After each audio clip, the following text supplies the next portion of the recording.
turning their backs to the video monitor as the mayor spoke in protest of his earlier comments on police brutality and racial profiling. It was the second time officers have turned their backs on de Blasio since the two officers were killed. Before the killings, the head of New York City's largest police union called on officers to request that the mayor not attend their funerals if they were to die in the line of duty. This is an excerpt of Mayor de Blasio's remarks at the funeral of Officer Rafael Ramos. The threats against New York's police are an insult to the law-abiding New Yorkers, and they will not be tolerated. They will be investigated, and they will be prosecuted. That was actually Governor Andrew Cuomo. This is Mayor de Blasio. He was so committed to the NYPD. It meant so much to him to be a member of the finest police force in this country. He always wanted to join the NYPD. It wasn't his first career. He started out as a school safety officer, protecting our kids, and he was much loved in that role. He had a dream that he would one day be a police officer, and he worked for that dream, and he lived it, and he became it. He couldn't wait to take that test. He couldn't wait to put on that uniform. He believed in protecting others. And those who are called to protect others are a special breed. Those who stare down danger, those who sacrifice for all of us.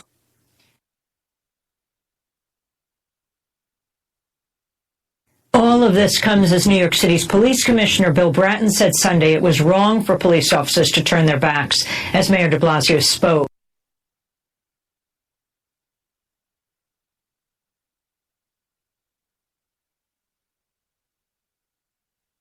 At the funeral of Officer Ramos, Bratton called for less rhetoric and a lot more dialogue to diffuse the tension between police and the people they're meant to serve and protect. A funeral service for the other slain officer, Wenjin Liu, will be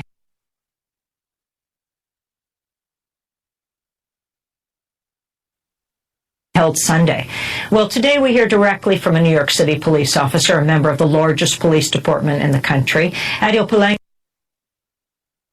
joins us. He's been with the New York Police Department since 2005. When I interviewed him last year, he described how in 2009 he became critical of the NYPD's stop and frisk policy when his superiors told officers to meet a quota of stops or face punishment. He made audio recordings of the quotas being described during meetings in his precinct and brought his concerns to authorities, but he said he was ignored. He then took his audio tapes to the media, including the Village Voice, where reporter Graham Raymond wrote a series called the NYPD Tapes. For several years, Officer Palenko was suspended with pay, but he since returned to work on the police force. You went to the wake of Officer Ramos. Can you talk about the reaction of the police to the mayor? Good morning. First of all, I got to start by saying I'm not here on behalf of the police department. I'm here on my own as a citizen, as a concerned citizen of New York. I'm not speaking on their behalf. If you can please repeat your question. First, your reaction to the killing of these two officers. It's an act of barbaric. Coward. This is not acceptable. This is not something that anybody can say we are happy for this. We have lost a brother. We have lost a citizen. I went to the wake and to see the family, the way they're speaking, to see the church and the people who are supposed to be angry, his family, his wife, the people that are affected the most. They are calling for unity. They are calling for peace. How come we cannot honor what they are calling for? Your reaction to your fellow officers turning their back on Mayor de Blasio, not in the church, but outside, because there were so many they couldn't all fit in the church. Absolutely wrong. Mayor de Blasio came to the police department that had a lot of issues with before he got to the police department. Mayor de Blasio came with the attitude that I can fix this police department. But this police department has a culture that is going to make whoever tried to change that culture life impossible, including the mayor.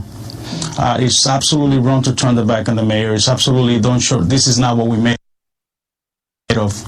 This is I was not thought. This is not does not represent the police department. This does not represent how, when a family call for peace and unity, you're going to have 100 officers doing the absolute opposite. Do other officers feel as you do? There's many officers that feel like I do. There's many officers that... Last week, the president of the largest police union, your union in New York City, the Patrolmen's Benevolent Association, said that the mayor's office should be held accountable for the deaths of officers Ramos and Liu. This is Patrick Lynch. There's blood on many hands tonight.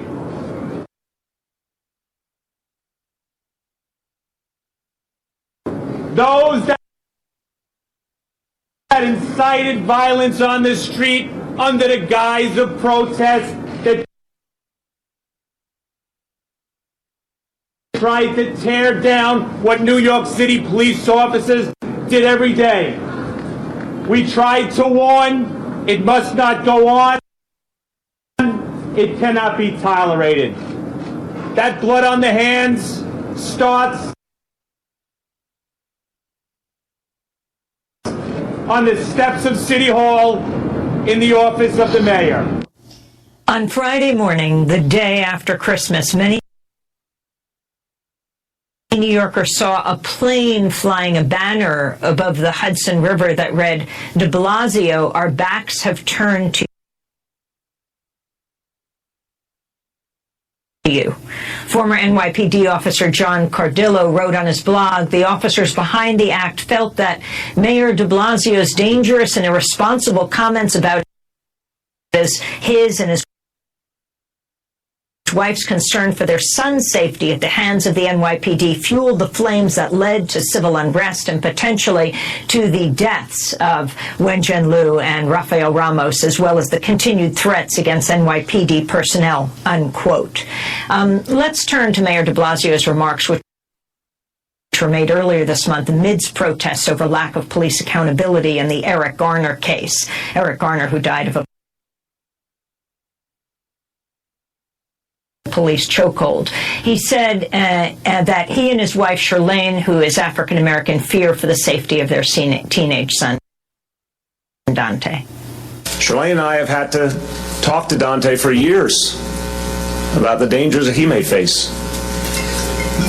Good young man, law-abiding young man who never would think to do anything wrong, and yet, because a history that still hangs over us, the dangers he may face, we've had to literally train him, as families have all over this city for decades, in how to take special care in any encounter he has with the police officers who are there to protect him. And that painful sense of contradiction that our young people see first, that our police are here to protect us and we honor that, and at the same time there's a history we have to overcome, because for so many of our young people there's a fear, and for so many of our families there's a fear. That's Mayor de Blasio speaking amidst the protests, Eric, around Eric Garner. How can a parent who has a black child, how's the parent that have seen millions of kids being stopped by stop and frisk, and you know the statistic of that. How can the parents of kids and see black kids get killed by police over and over? How can parents that see kids being summoned illegally, being arrested in their own building for trespassing, and being the treatment that they deserve from they get from the police department, not from all officers, because not all officers are the same. How can you not responsibly to have that conversation with your son? You brought your son today to the studio. Of course. Have you had that conversation with him? Absolutely. I have to have that conversation. You're a police officer. And I'm a police officer, and I've been thrown against the wall of duty because the us versus them mentality that Patrick Lynch and many other officers don't want to hear about. They don't have to speak to their kids.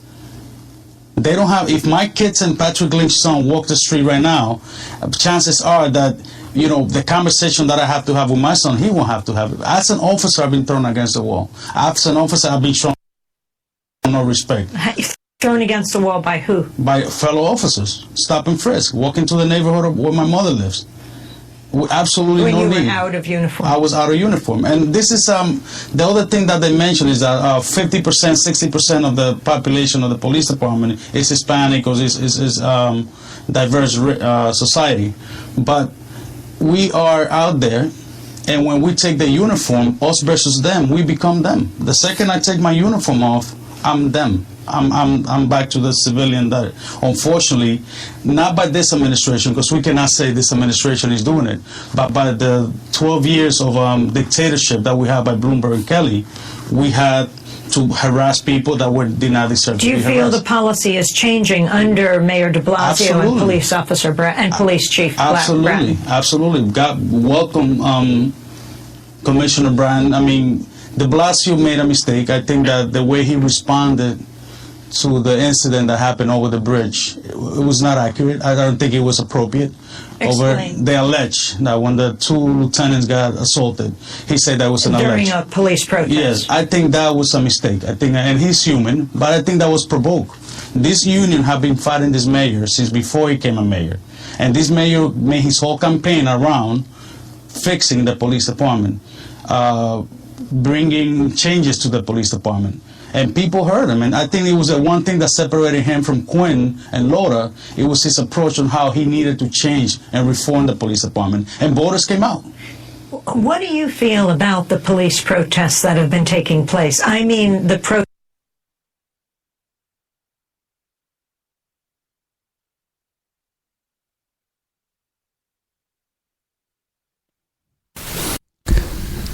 Okay, ladies and gentlemen, we are back with you. It's just we're using an audio, and the audio tends to buffer quite a bit. Protests against police brutality and police violence. Yeah, people need to get it straight. People are not protesting against police. People are not protesting like angels, like Officer Ramos, and people who go out there and do their job every day. They're not saying these officers shouldn't be in the street. People are protesting against bad policies that have been in this country for many, many, many years. Do you think these protests dishonor the slain officers? No, not at all. I think these protests were there before the officer. I think the issues that we have to resolve, we cannot deny that they've been there before the officers were dead. I think they should have held the protest until after the wake, maybe show a little more respect. But there is an issue, and that issue cannot be ignored. That issue, you cannot tell people they don't have the right to protest. I wanna ask everybody, and I see Mayor Giuliani and many other people stepping up now. I don't know for what reason, and they want to say that everything was mishandled, that everything was mischaracterized, that the mayor did a terrible mistake. But